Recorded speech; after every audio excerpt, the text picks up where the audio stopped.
I always believed my marriage to Darius was unshakable, the kind built on unwavering trust and mutual respect that needed no daily reassurances. We moved through life with synchronized routines, shared decisions, and peaceful weekend silences. There were no jealous fights or suspicious accusations. We were the couple others admired for our seeming perfection. I thought I understood every part of him, every gesture, every breath. But I would soon learn that stability doesn't always equal honesty. That morning began like any other. He showered early, prepared his black coffee exactly how he preferred it, and left with a brief kiss, mentioning an office obligation.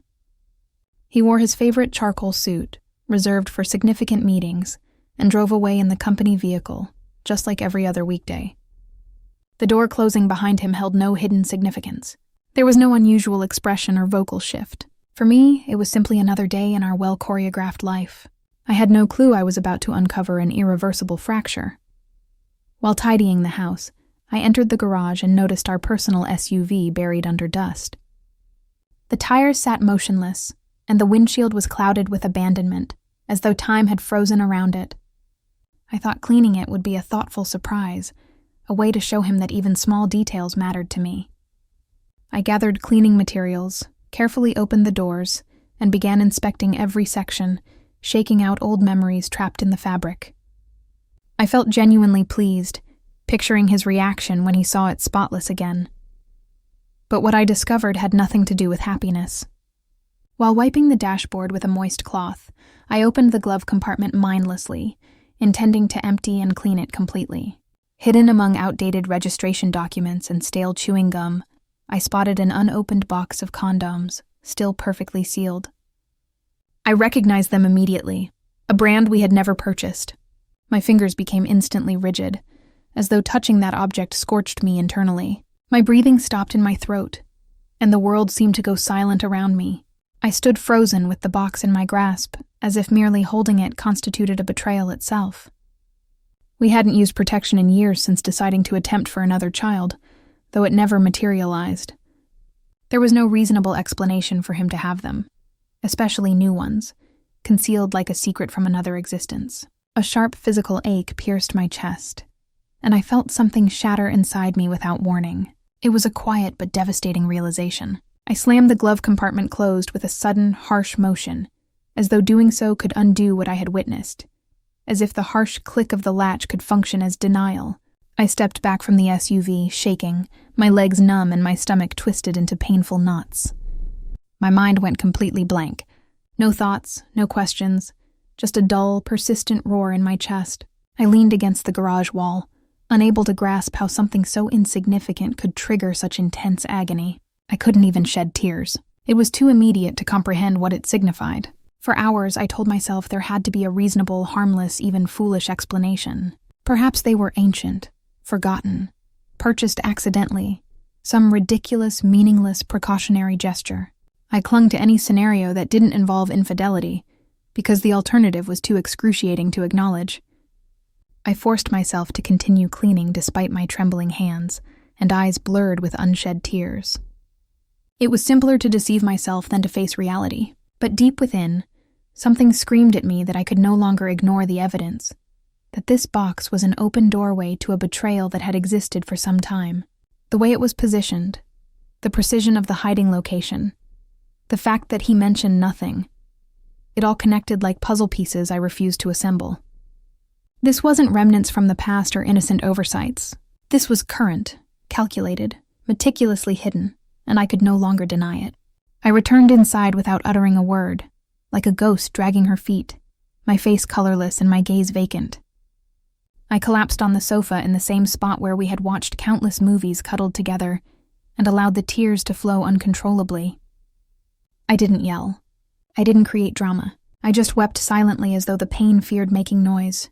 The hours crawled by, and I remained there, motionless, embracing my anguish with folded arms. No one witnessed me crumbling internally. From that moment forward, something fractured in how I perceived him, as if his eyes were no longer familiar, as if his smile concealed something dark beneath. I began watching him from afar, mentally recording every excuse, every glance at his phone, every gesture that had previously escaped notice. He was no longer my life companion, but a stranger wearing a disguise. And I, who had always been transparent with him, now learned to remain silent because something within me had awakened. I visited a local spice merchant near our neighborhood and purchased a packet of dried habanero peppers, the type that burned from mere contact. I wasn't completely certain what I intended to do, but something urged me to act, to refuse to sit passively watching myself be destroyed. Back home, I calmly ground the peppers, feeling the burn in my eyes like a necessary punishment. I did it without tears, without trembling, like someone preparing poison with surgical precision. It was a calculated decision, but it was mine. With latex gloves I located under the bathroom sink, I opened the condom box with the same caution one uses to defuse explosives. One by one, I filled them with that infernal powder, ensuring each was thoroughly coated in heat. I resealed them meticulously, leaving no fingerprints, altering nothing that could trigger suspicion. It was an act of silent surgical revenge requiring no words or confrontation. I didn't seek justice. I wanted pain. I returned to the SUV, opened the glove compartment gently, and replaced the box in the precise position I had discovered it, as though I had never touched it. I closed the door softly and inhaled deeply, knowing there was no reversing this. I ensured I left no traces, moved nothing else to avoid disturbing the arrangement. This wasn't a threat. It was a silent vow. If he intended to betray me, at least he wouldn't do it without consequences. That evening, I greeted him with a calm, even affectionate smile, as though nothing had shifted, as if I was still the woman who lovingly awaited him daily. I prepared his favorite meal, lit some candles, and listened attentively to his workplace stories while nodding silently. Inside, rage and sadness intersected like sharp blades, but I didn't reveal it. I had learned to pretend better than I ever imagined. I was an actress in my own residence. Gradually, the excuses multiplied. Unplanned meetings, urgent deadlines, supervisors requesting him to remain late. He stated these things without eye contact, as though guilt was already beginning to burden him, though not sufficiently to cease.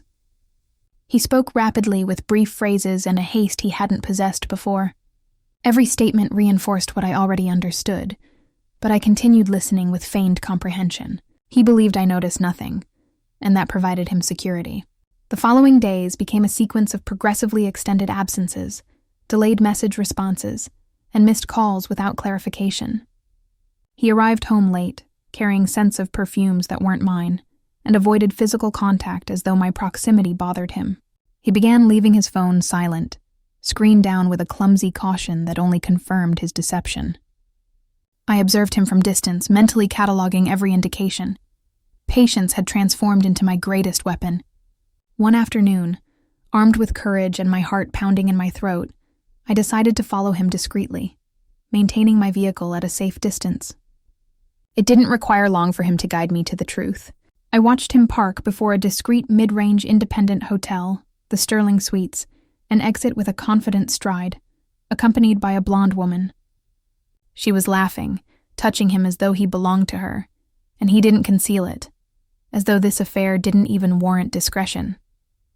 I remained inside my vehicle, observing the scene with contained tears. There was no longer any space for uncertainty. When she turned her head, my world collapsed. She wasn't a stranger. She was Tiffany Shaw, his office colleague, the identical one who had visited our home on multiple occasions.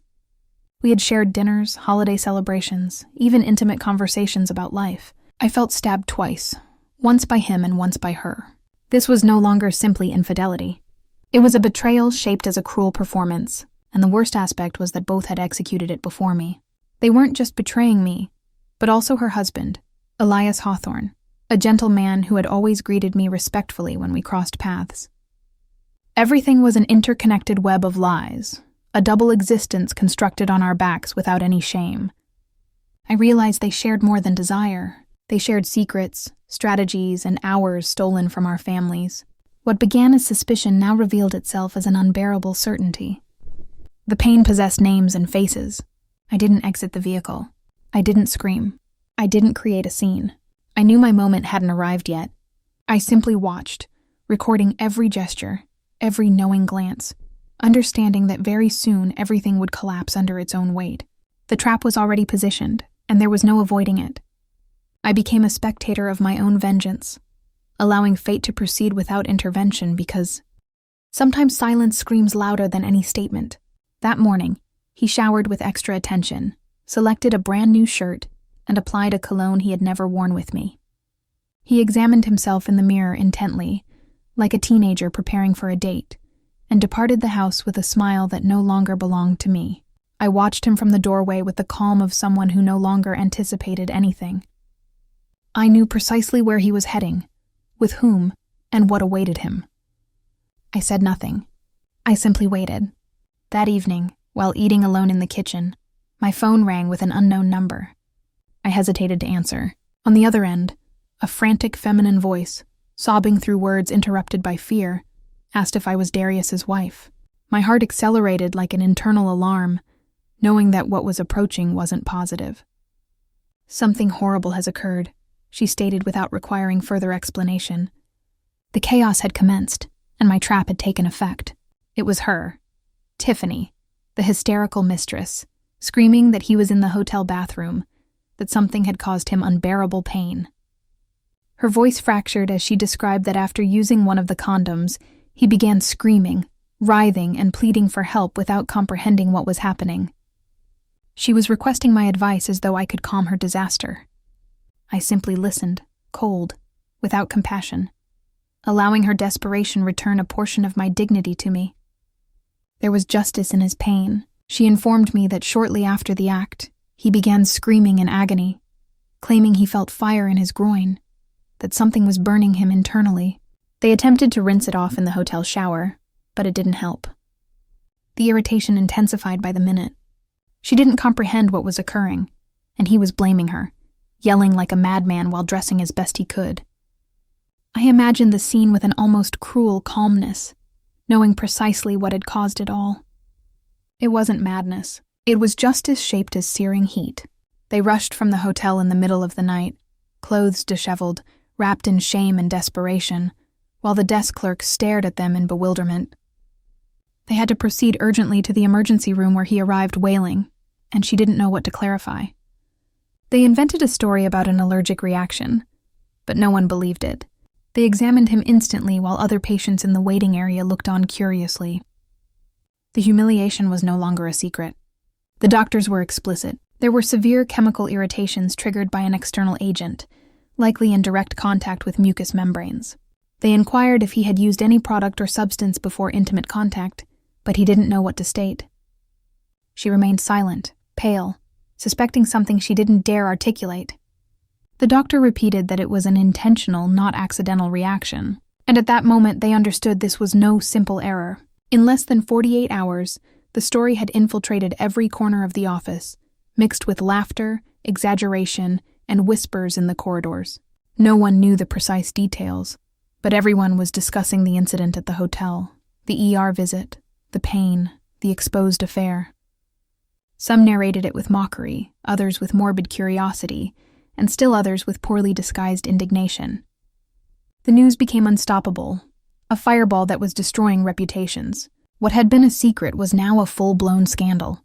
Colleagues barely concealed their laughter when he walked down the hallways with an expression of defeat, attempting to fake normalcy. Eyes connected.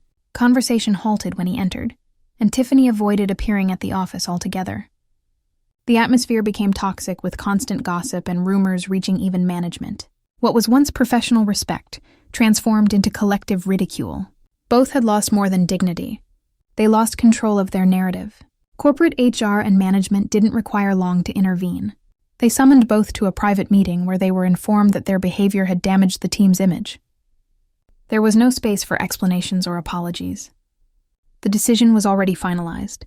In less than 1 week, both were terminated with dismissal letters and faces sunken in shame. What had initiated as an adventure had become a professional catastrophe. No one intervened on their behalf. From being considered an exemplary executive, a family man, respected and trustworthy, he became the object of ridicule among everyone who knew him. People whispered in coffee shops, at the gym, even at the children's school, and he couldn't walk down the street without feeling eyes boring into his back. His reputation completely crumbled with no possibility of public redemption. He was no longer the confident man who departed every morning in an impeccable suit. He was a broken shadow of who he once was. One night, when he finally dared to look me in the eyes, he attempted to deny everything, as though he still possessed some chance of escaping the abyss. I asked him directly if he had used one of the condoms from the SUV, and the ensuing silence was the only response I required. I informed him I already knew everything, that I had witnessed him with her, that I had listened to the call. His face changed color, first pale, then red with anger, but he stated nothing because he no longer possessed a defense. After several minutes of unbearable tension, he broke down in tears, murmuring that he had been with her for months, that he hadn't intended to hurt me, that he had simply gotten carried away. His words were hollow, cowardly, utterly lacking nobility. He spoke of confusion, mistakes, and not knowing what he felt. But I was no longer listening. I only observed a man destroyed by his own choices. His confession did not bring me relief. It only confirmed that there was nothing remaining between us. I discovered, additionally, that he had used portion of our savings to purchase her gifts, finance weekends away, and even reserve spa treatments. He had invested our family's money in feeding a lie while I was juggling bills to make the monthly budget function. Viewing the bank statements was like receiving another blow to the stomach, one that no longer brought tears, only pure rage. This was not a simple mistake. It was a meticulous, conscious betrayal, impossible to forgive. Our marriage had rotted from the inside out. I locked myself in the bathroom, hands shaking, looking at my reflection with a mixture of fury and sadness I had never experienced before. I screamed without making a sound, clenching my teeth until they ached, because I knew I couldn't allow him to witness how much he was destroying me. I didn't break anything. I didn't throw objects because that rage deserved something more than noise. It deserved control. If he had played dirty, I would not descend to the same level. I no longer desired to save anything. I only wanted to free myself. After contemplating it for several days, I located her husband, Elias Hawthorne, on LinkedIn, knowing that he too deserved to know the truth. I wrote him a brief, direct message without drama, offering to communicate if he felt it was necessary. He quickly responded, sounding incredulous, requesting more details in a calm yet broken tone. We agreed to meet on a local park bench at Centennial Olympic Park, where there would be no noise or witnesses. We were going to share the same wound from different perspectives. When I told him everything, he didn't interrupt even once. He simply lowered his head and remained silent for several minutes, as though processing every word was agonizing. He thanked me for my honesty, though his voice sounded hollow, as though something had been extracted from him. He didn't cry, but in his eyes was a defeat impossible to disguise. We sat without speaking for a long time, sharing that pain without needing to explain it further. He was grateful that I hadn't stayed silent.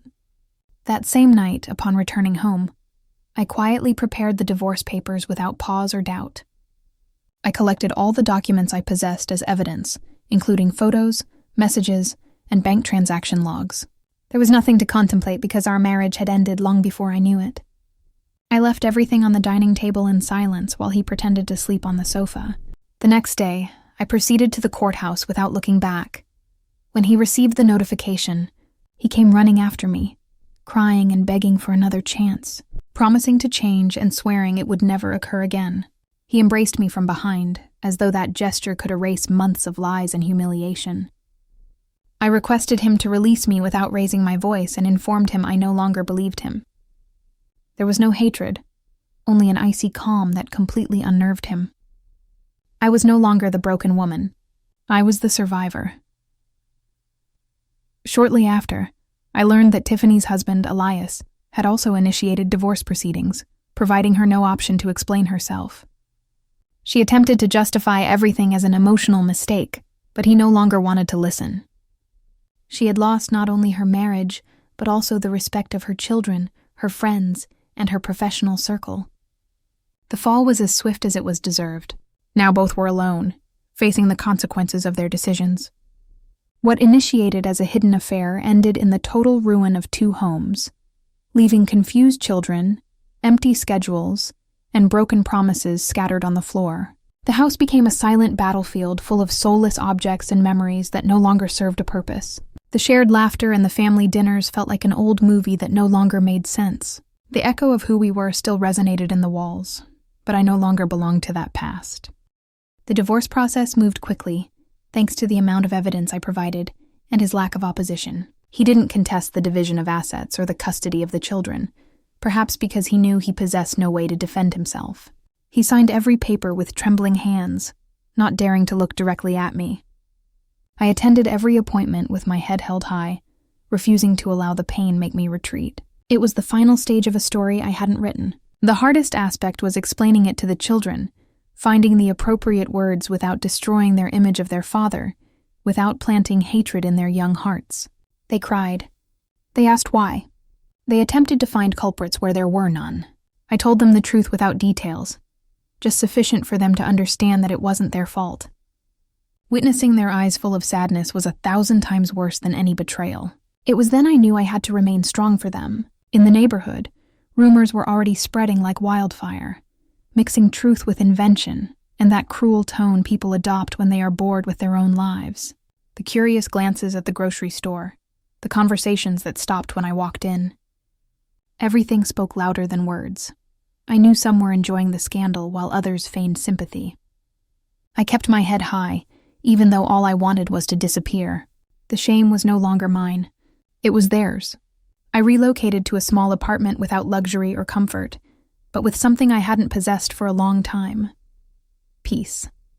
I slept alone in a cold bed, listening to the sounds of the building as though they were part of a new life I didn't yet understand.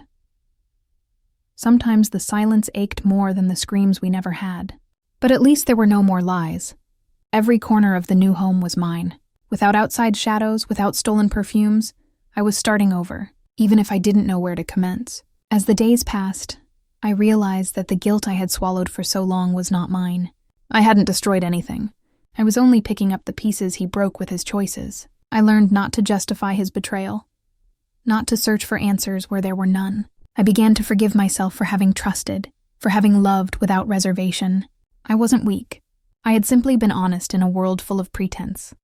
The months felt slow initially, as though each day weighed double, but eventually the wounds began to close, without haste but without pause, like skin regenerating after a burn. I learned to live alone, to enjoy my own company, to not require external validation. I started reading again, cooking for myself, and breathing without anxiety. Time, that silent enemy, became my greatest ally. One afternoon, I received a message from Tiffany's ex-husband, Elias, asking how I was managing.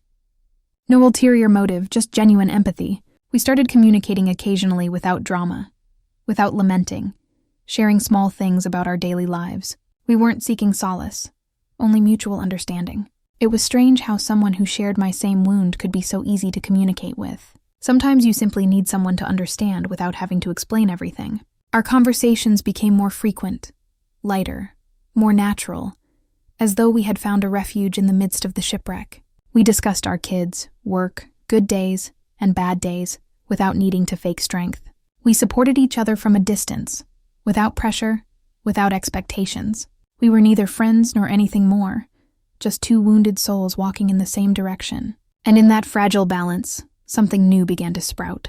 Life continued its course as it always does, and each of us rebuilt our path in our own way. I advanced professionally. I became more confident, more decisive, less naive. He also reconstructed his routine, focusing on his children and his emotional well-being, far from his past. For a while, we stopped communicating. Not from anger, but because life guided us down different paths. But something inside me knew it wasn't a definitive goodbye. We encountered each other by chance at a school event, years later, surrounded by parents, noise, and distant memories.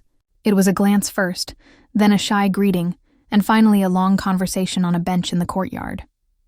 Time had not erased what we experienced, but it had healed the rawest parts. We were no longer the same, and that made everything easier. There was respect in his eyes, and that was sufficient. At one point, our eyes met in a different way, without expectation, without sadness, just with a calmness we hadn't known before. It was as though the past stood behind us, observing in silence, but not interrupting. Neither of us stated anything special, but both knew something had shifted. It wasn't physical attraction or nostalgia. It was something deeper, the look of two people who finally recognize each other. We stayed communicating for hours without rushing, as though everything that went unsaid for years finally found its place.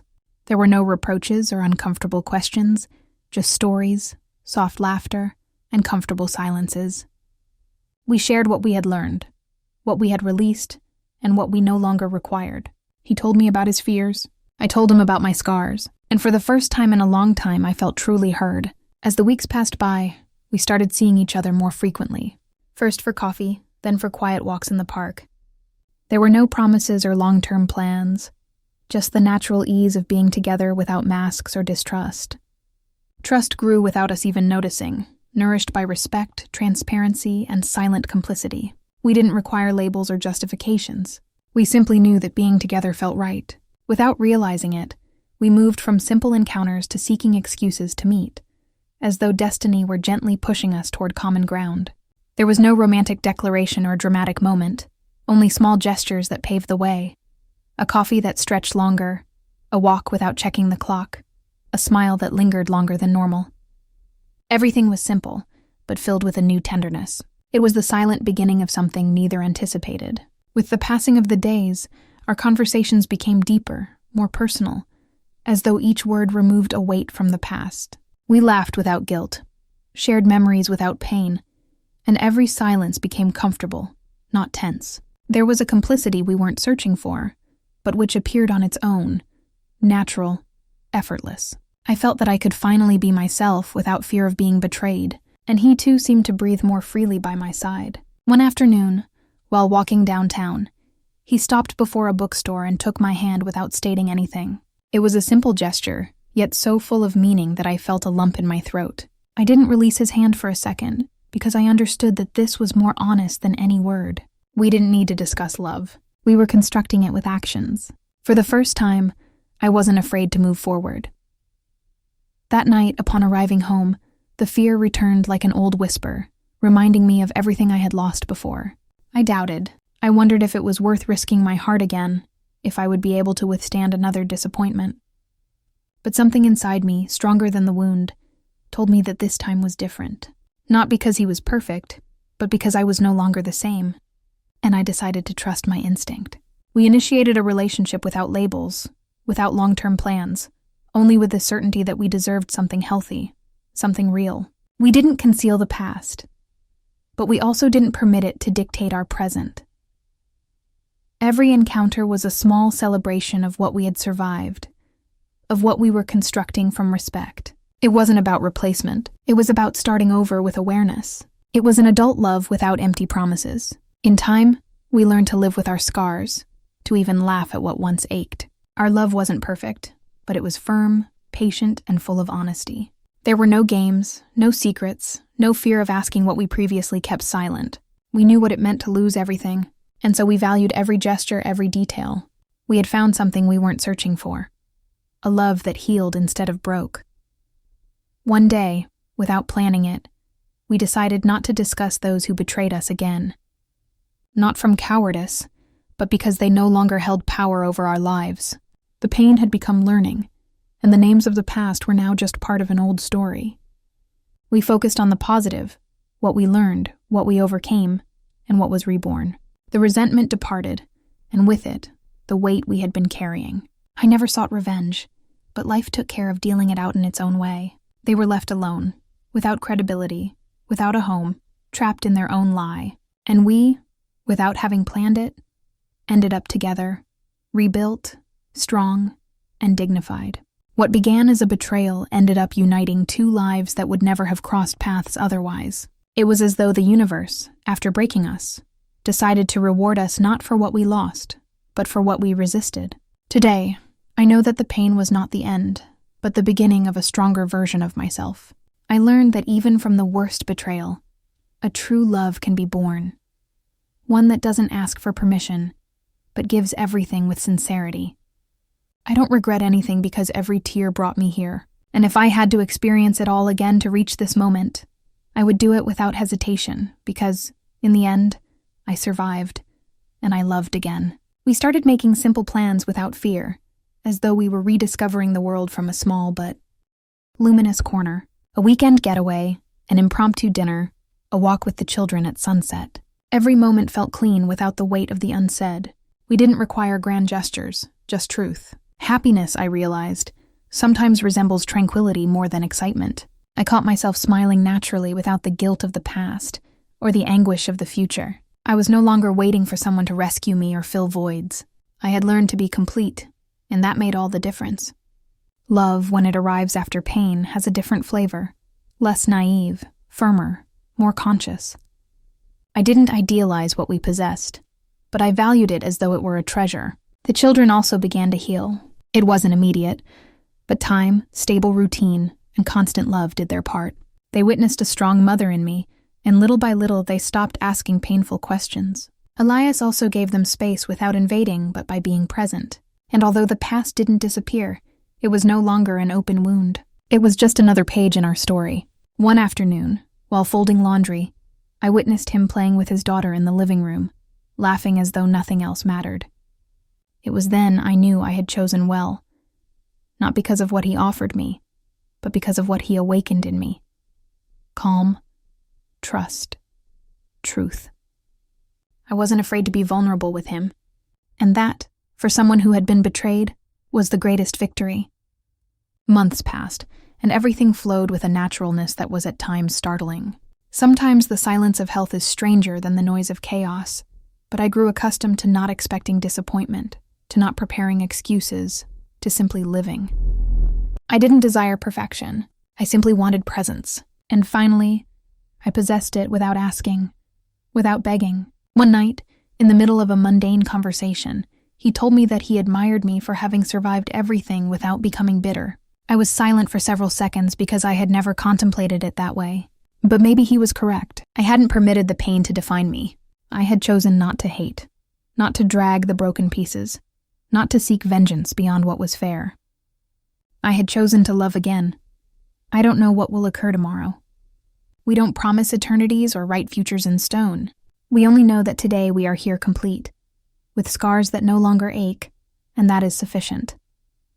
Sometimes life doesn't provide you second chances, but it gives you unexpected beginnings. And this one is the most unexpected of all. So yes, I survived. They broke me. I deceived myself. I stood up with rage. And I rebuilt myself with tenderness. And in the end, without seeking it, without planning it, I loved again. But this time, from a place of truth, of calm, and above all from myself. Did you enjoy my story? And which city are you listening from? Let's connect in the comments. If you appreciate the story, you can support me by sending a super thanks so I can keep bringing more stories like this. Thank you so much for your sweet support. I'm looking forward to your comments on the story. On the screen, you can see 2 new life stories that I highly recommend. There's so much more on my channel. Don't forget to subscribe. See you in the next life story. With love and respect.